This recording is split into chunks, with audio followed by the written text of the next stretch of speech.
Hello, I'm John Shine, Vice President and General Manager of WECT. On April the 9th, 1954, Channel 6, then known as WMFD Television, made local history by becoming the first television station to sign on in the Wilmington market. Tonight, we're celebrating our golden anniversary by taking a look back at 50 wonderful years of WECT. And we invite you to our open house tomorrow as we continue our 50-year celebration. From all of us, past and present, WECT and WMFD, thank you for your support in keeping us as Wilmington's #1 television station.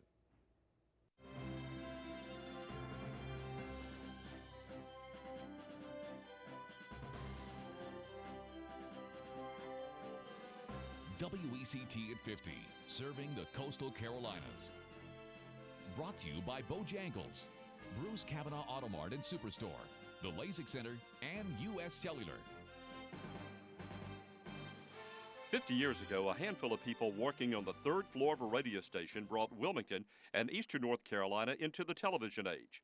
Friday, April 9th, 1954, Channel 6, then known as WMFD, signed on and broadcast a total of 5 hours. Good evening, I'm Bob Townsend. Tonight, we're going to take a look back at some of the people, programs, and events you've watched on WECT during the past 50 years, plus show you how WECT and southeastern North Carolina have changed since 1954. It was a different world 50 years ago. The State Port Terminal had just been built in Wilmington, and the city was still the headquarters of the Atlantic Coastline Railroad. And in 1954, Wilmington had 3 newspapers, 2 radio stations, and 1 television station. Channel 6 was only the 7th television station in the state of North Carolina, and way back then, there were only about 10,000 television sets in our entire viewing area. And one person who has witnessed many of the changes since we first signed on is News 6's Ken Murphy. In astronomy, when a telescope is first used, it is said to have seen first light. For a television station, when it signs on, it gives first light.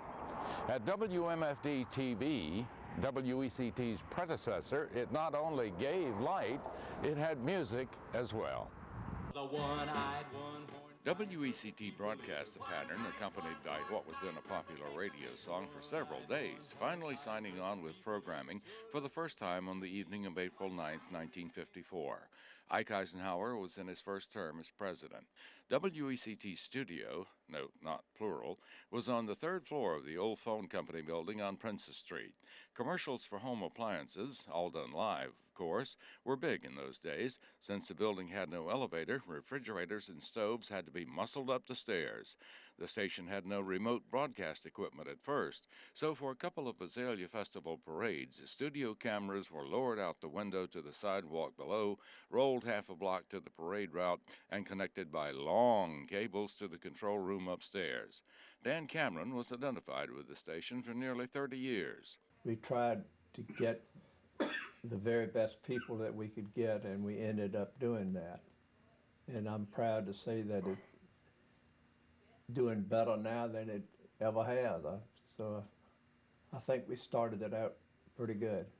WECT moved out of downtown to a ground-level location on Shipyard Boulevard near the State Port.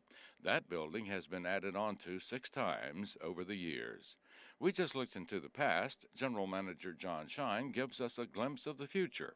This television station adjusted many times from black and white to color to videotape to microwave trucks, and we plan to continue to make those changes to have this station remain one of the strongest NBC stations in the country.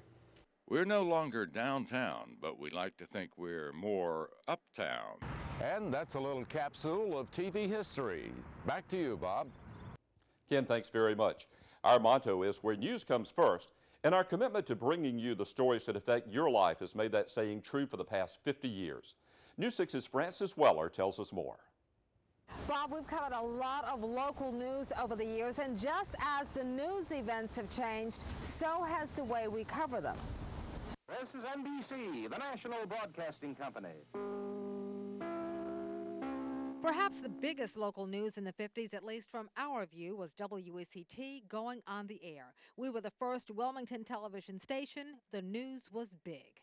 We began the 1960s with a heart-wrenching story from within. Ladies and gentlemen, we interrupt this program again to bring you a special emergency bulletin. A horrible plane crash in 1961 at WECT's 4th annual air show claimed the life of our chief photographer then and one of our account executives. In the 1960s, we also covered history-making events like the integration of New Hanover County schools and the arrival of the USS North Carolina battleship. In the 70s, the news was perhaps more visual, with more reporters and photographers. We were there for the opening of New Hanover Hospital, now New Hanover Regional Medical Center. We showed you actual pictures of patients being moved from the old James Walker Hospital to the new hospital. In the 1980s, we really started to pick up speed. The long-awaited I-40 opened to motorists, and that story was big. Local politics took center stage in local news. Wilmington City Council members were quite vocal on issues local politicians are still struggling with today. Then, well, fine, then someone needs to shut me up. Then otherwise, then what we are talking about... Art has anything to do with it. What we got to do is make a decision. Do we want the sheriff to be the chief law enforcement officer of New Hanover County? That's what I asked a month ago. That's what I asked a month ago, and nobody wanted to discuss it. Yeah. Modern technology allowed us in that decade to start bringing you live pictures. And it was in the 80s that we broke a major story, a superstar in the making. If I ever get to the point where I win a world championship, I can appreciate it a lot more because I went through all the steps to get to that point. Michael Jordan, the Laney High School graduate, would go on to become one of the most well-known athletes in the world. It was Jordan's father's murder that dominated our news in the early 1990s. He was shot to death while in his car and was taken to the state of South Carolina and placed into the swamp where he was found. 2 Robeson County teenagers were arrested and charged with the murder of James Jordan. In the 90s, we also brought you coverage of the President of the United States' visit to Whitehall. The President of the United States. There was, of course, live coverage of President Bill Clinton's visit. We brought the millennium in living color. Some of the stories we've covered since include the disappearance of 4-year-old Kenande Bennett, now presumed murdered, and the disappearance of little Buddy Myers. Not all of the stories have been bad, though, certainly not this one, where a local firefighter was able to breathe new life into a lifeless dog overcome by smoke in a house fire. Next month, I'll celebrate 22 years at WECT. It's been quite the ride. I'm so proud to be a part of the team. Here's to the next 50 years at WECT. Bob, let's send it back to you. Francis, thanks very much. When I first started looking at major national and international news events that have taken place since we first went on the air, I was amazed, and you may be as well. Here are some of the top world events that we've covered since our first day on the air.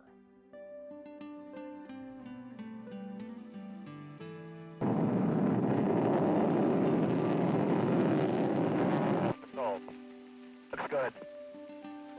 If a free society cannot help the many who are poor, it cannot save the few who are rich.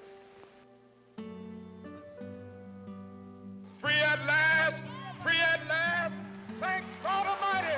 We are free at last!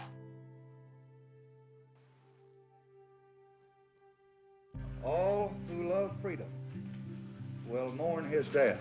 There is Leon. He's been shot.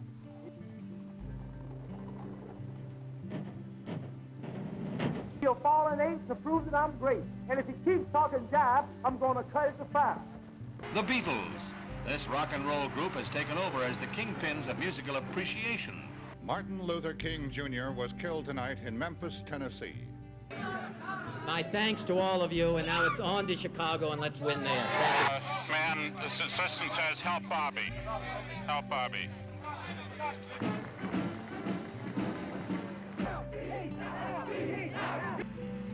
It's one small step for man, one giant leap for mankind.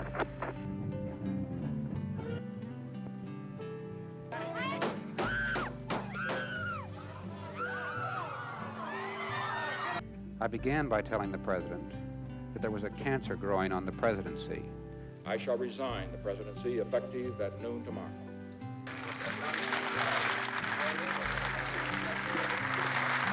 Our long national nightmare is over. The grounds of the American Embassy in Saigon. This was the principal point of pickup for Americans and some Vietnamese waiting to be evacuated. And had kept his word. Good evening. Millions of people mourned the tragic death of John Lennon today. Out of the hotel smiling, ready to go, and then suddenly there is a gunfire. Less than an hour later, the former hostages and their families boarded buses headed for West Point. It was the wedding the world watched. Obviously a major malfunction. People started to cry. Everyone was just wishing that everything was okay. Thank you all very much. And now, the skies over Baghdad were lit up like Roman candles.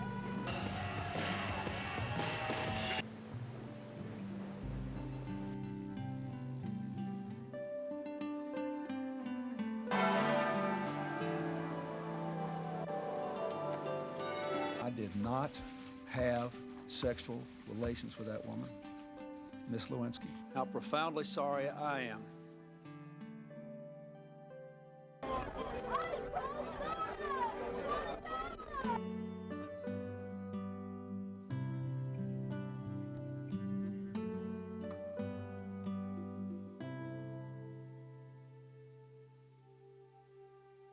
The technology of television has probably changed more in the past 50 years than anything else. When Channel 6 first went on the air, the station had only one studio camera, 2 film projectors, and a slide projector. Everything that people saw on Channel 6 was either live or on film. Our first remote, as Ken told us earlier, was the 1955 Azalea Festival Parade. That one studio camera was taken apart, reassembled outside on a specially built platform, and then put back together inside after the parade. In 1961, WECT taped a basketball game at Brogdon Hall, and by then we had 2 cameras and a remote truck that housed the director, audio person, and engineers. The 2 cameras were used to tape the game with the studio camera. And until the dedication of the Cape Fear Memorial Bridge in 1969, we were still using our studio cameras, but by then we had a mobile TV studio fashioned out of an old blue Wilmington City bus. Remotes went on in all kinds of weather, often with no more protection than a plastic bag or an umbrella. One of our biggest technical achievements happened in 1969, when WECT became one of the first television stations in the eastern United States to begin broadcasting from a new 2,000-foot tower and transmitter site in Blaine County, near White Lake. The new tower almost doubled our coverage area and brought hundreds of thousands of new viewers to WECT. What has to be remembered as our biggest news story to affect southeastern North Carolina is Hurricane Hazel. The devastating storm made landfall only 6 months after Channel 6 started broadcasting. News 6's chief meteorologist George Elliott takes a look. When it comes to destruction from hurricane winds, no storm that's made landfall in recent years compares to what happened in October 1954, Hurricane Hazel. At landfall, it had winds near 150 miles per hour and a forward speed of near 50 miles an hour, all while coming in during a full moon high tide, the worst possible case for storm surge. Tom Matheson is a meteorologist at the National Weather Service office in Wilmington who helps issue warnings for threatening weather in our area. What would happen if a Hazel-like storm were to hit coastal Carolinas now? There's no question that we would see more destruction than we have ever seen before, and probably more destruction than we've ever imagined, with the exception of maybe something from a science fiction, a horror movie. Ocean Isle Beach bared the brunt of Hazel, being wiped out by surge and winds in the storm's right front quadrant. Today, the town's beaches are full, with even more new houses being built. This is true of most of our area beaches and Wilmington itself, even after the storms of the 90s, including minimal Category 3 hurricanes Fran and Bonnie. This building boom is the result of a population boom. The population in our area has more than doubled since Hazel, meaning more people to evacuate and jam the area's evacuation routes, and more things to clean up should a Hazel-like storm hit again. According to one study, if a Hazel-like storm hit today, that recovery would cost as much as Hurricanes Fran and Floyd combined. It wasn't long after we moved to our current location here on Shipyard Boulevard when WECT account executive Jimmy Craig had the idea to bring the USS North Carolina battleship to Wilmington. Through Jimmy Craig, WECT became involved in the fundraising efforts. We would broadcast programs about the battleship and the progress being made to bring her to Wilmington. And as you know, it was a tremendous success. But just 2 weeks before the battleship was to arrive, Craig and WECT's Director of Photography, John McNeil, were taking off to photograph the site where the ship would be berthed when their plane crashed. Good God. Let me... They took off and tried to climb too high. I guess we may never know. But they lost altitude and just came down and crashed. The plane is on fire now. We just hope that everyone stays out of the way. There goes the fire truck. We hope that they'll be able to get someone out of there alive. Everything is on fire. I don't know where it's Bob! Bob? Can you hear me, Bob? Can they hear me?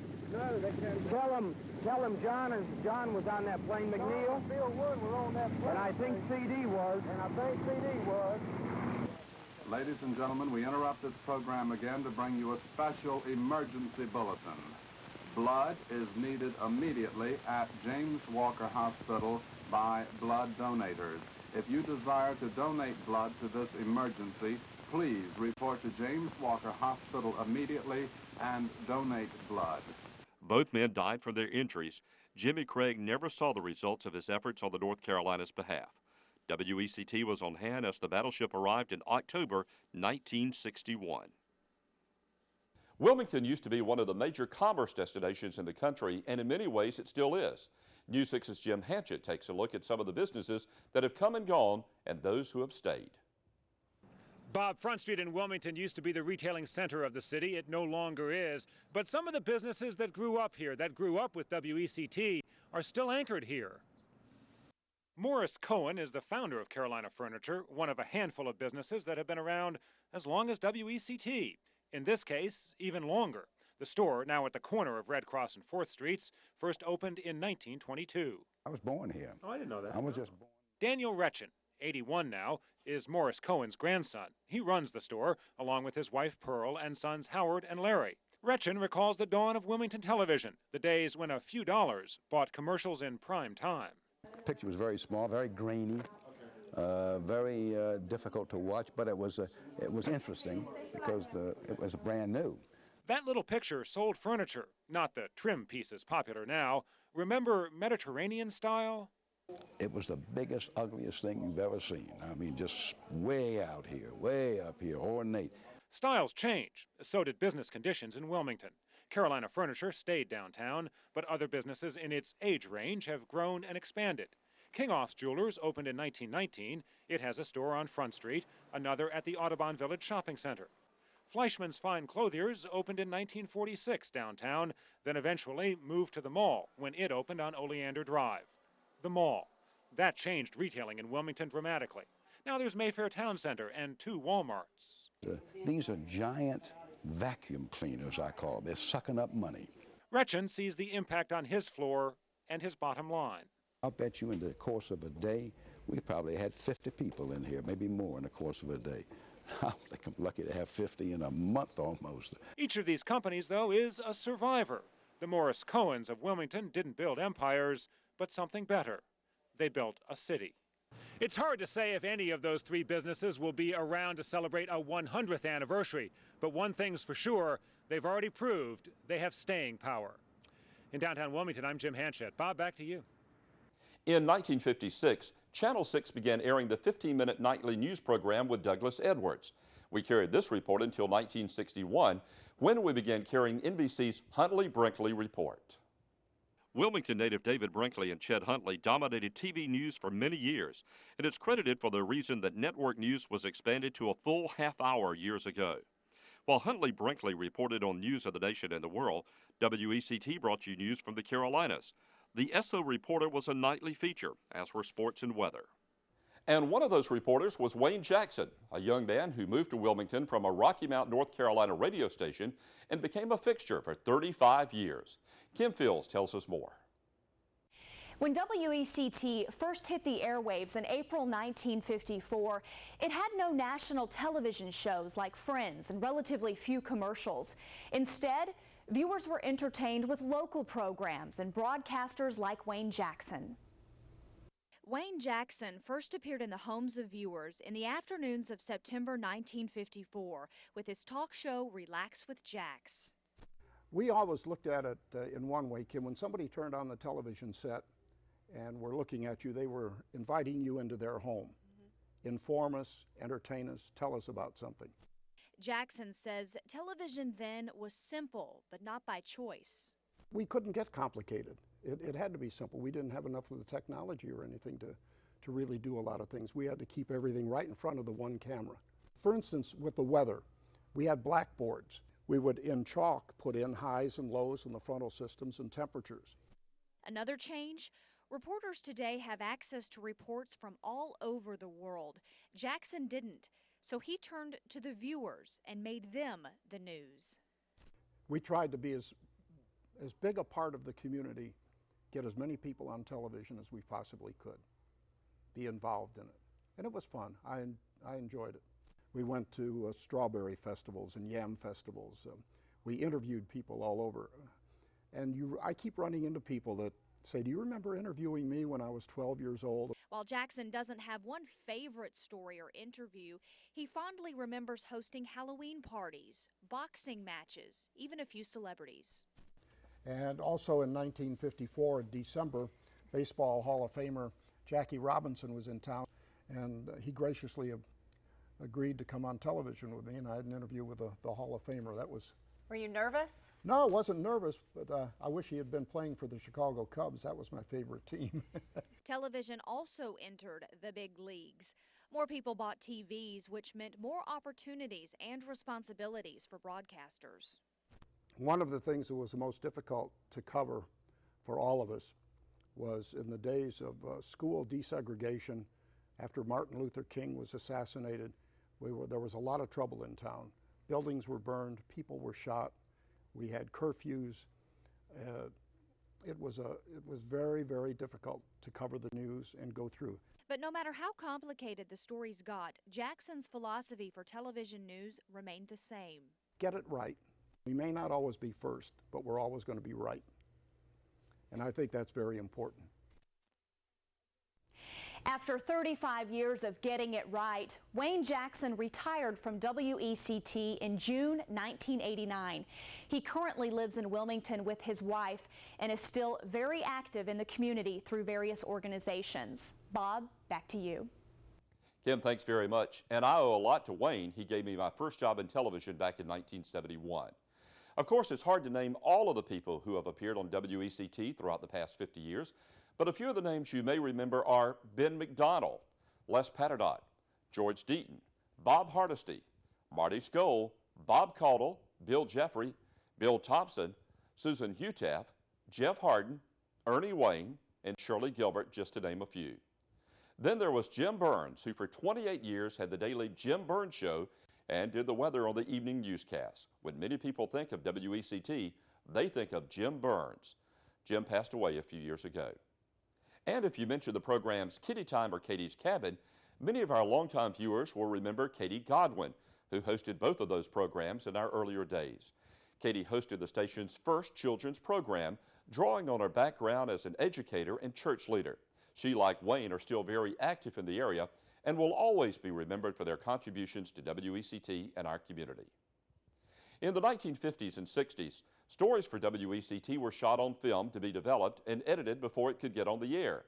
Newscasts were primitive compared to newscasts of today, but we still brought you spectacular images of the events of the time, and today in 2004, we are still doing that, just with better equipment, and the future is bright and even clearer with something called high-definition TV, or HD TV. News 6's Aaron Sakin tells us about the future. Most watched 5 o'clock newscast. Good evening and thanks for joining us. I'm Frances Weller. We'll have more on that in a moment. First, though, it is a drive. This is the finished product, but getting here is rather complicated. At News 6, we have plenty of toys. We shoot our stories with big digital video cassette cameras that take these small tapes. Afterward, reporters and anchors scroll through all of the video and watch it on monitors. Then it's time for them to write their pieces. Photographers edit the stories with a special keyboard connecting a video player and a recorder, and they know what every single button does. Sometimes reporters feed their stories from the field, from a live truck. This is the satellite room where that feed comes in. Back in the newsroom, a producer puts all of the day's stories in order on a high-speed computer. Meantime, the anchors type away. The computer program lets them make last-minute changes even during the show. Once I say yes, I want to say the changes. It's in there. It goes to the teleprompter. As soon as the news starts, it's in the prompter and it comes right up. That video you see during the news is played in this small room. And that map behind the weatherman is just a green screen. Same thing for our new Fox 26 News at 10. The graphics are added by computer in the control room, where the director and others control the entire show. Sky for the most part, and just a few clouds around it. That's it. Sometimes George changes his maps by computer mid-show. Sometimes the weather is complicated to the point of I will be thinking about and maybe adjusting or tweaking the forecast right up to news time. After a perfect weekend in Delaware, the UNCW baseball team The deadline can be even tougher for sports. You know, Kevin's back in the office right now, and if any games are going on, he'll update them. They'll come out, give me a sheet of paper, let me know. Yes, I'm Francis Weller. And I'm Jim Hanchett. And WECT is now broadcasting in high definition. That means with a special HD TV set, which you can buy anywhere, our picture is 10 times crisper and clearer. It's exciting, the color's incredible, and eventually we will turn off someday the original system that we use now, and everyone can enjoy HD TV. Technology destined to separate the next 50 years from our first. Aaron Sagan, News 6. Aaron, thanks very much. Before we leave you, we want to tell you how you can help celebrate our 50th birthday and win some great prizes, too. Throughout April and May, we're giving away 4 $600 gift certificates to King Off's Jewelers, Fleshman's Fine Clothiers, Carolina Furniture, and Mayfair Town Center. But the prizes don't stop there. We also have flat-screen televisions, and our grand prize is a 7-day cruise for 2 on Royal Caribbean Cruise Lines, plus $600 in spending money. To enter, go to one of these locations or register on our website, WECT.com. And be sure to watch News 6 at 6 every Wednesday to see if you've won. It's been our pleasure and honor to serve you for the past 50 years. Thank you for keeping WECT your #1 television station. And we leave you now with some of the lighter moments here on Channel 6. Would you like to find out how fake it is? Show me one. Wait a minute. Incidentally, I have a very bad cold, but I had to work today, and I might sneeze at any moment. But if I do, just hang with me. It's very fine. Nice for us, and we might see a couple. Whoop. Locked yourself in there. WECT, where news comes first. Buy things like this, a flathead shovel, or even better, a small side. Oh, there goes the shovel. The escapee collapses after taking a tranquilizer dart to the rear. And that's how that one went. Thank you, Kevin. That's hilarious.